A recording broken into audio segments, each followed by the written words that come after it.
आपण इथून काय घेऊन जाणार आहोत तर लढण्याची प्रेरणा हे आपण इथून घेऊन जाणार आहोत.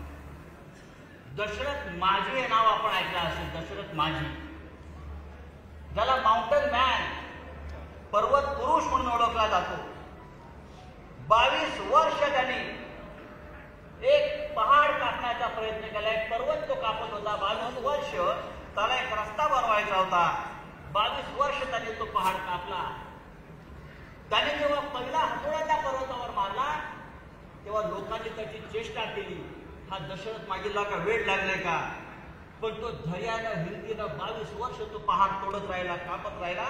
तेव्हा त्या पहाडालाही त्याला रस्ता करून द्यावा लागला. की त्याच्या समोर नम्रपणे उभा राहिला आणि सांगितलं त्या पर्वताने, तू धैर्यवान आहे, तू मनुष्य हिंमतवाला आहेस. जर तुला जो रस्ता बनवायचा आहे, तुला जो मार्ग बनवायचा आहे, तू इथून मार्ग बनव. याला म्हणतात धैर्य आणि शौर्य. काही दिवसापूर्वी माननीय उद्धवजींबरोबर कल्याण लोकसभा मतदारसंघात गेलो. प्रचंड स्वागत झालं. या स्वागताची तुलना मी करतो प्रभू श्रीराम जेव्हा वनवासानंतर अयोध्येत गेला होता, त्यांचं जे अयोध्येत स्वागत झालं होतं त्या प्रकारचं अयोध्येचं त्या प्रकारचं स्वागत मी कल्याण लोकसभा मतदारसंघात उद्धवजींचं पाहिलं. त्या प्रकारचं स्वागत मी काल नाशिकमध्ये भगूरला गंगादेवी काळाराम मंदिरात पाहिलं.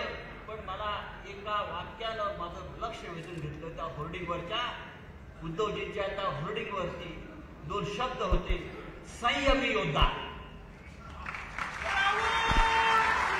संयमी योद्धा, संयमी योद्धा ही उपाधी प्रभू श्रीरामाला शोभून दिसत होती.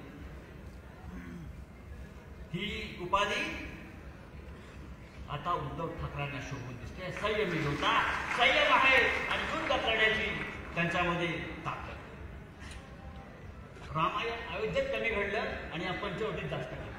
नाशिकमध्ये जास्त घडले, या महाराष्ट्रात जास्त घडलेलं आहे.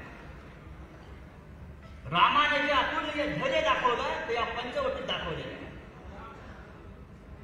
शूर्पणखेचं नाक जे कापलं ते या पंचवटीत कापलं गेलेलं आहे.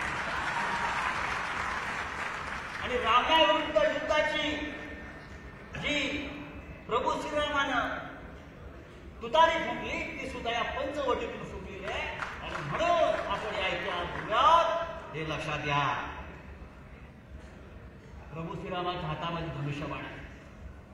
मला आता असं वाटायला लागलं उद्धवजी हळूहळू प्रभू श्रीरामाच्या दुसऱ्या हातामध्ये मशाल येईल.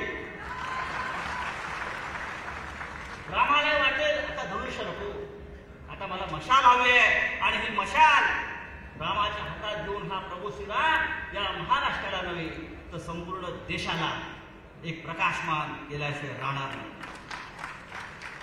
श्रीरामावरती कोणाचा अधिकार नाही. कणाकणात राम आहे, मनामनात राम आहे, या महाराष्ट्राच्या मातीमातीत राम आहे आणि फक्त शिवसेनेमध्ये रामाचा प्राण आहे. लक्षात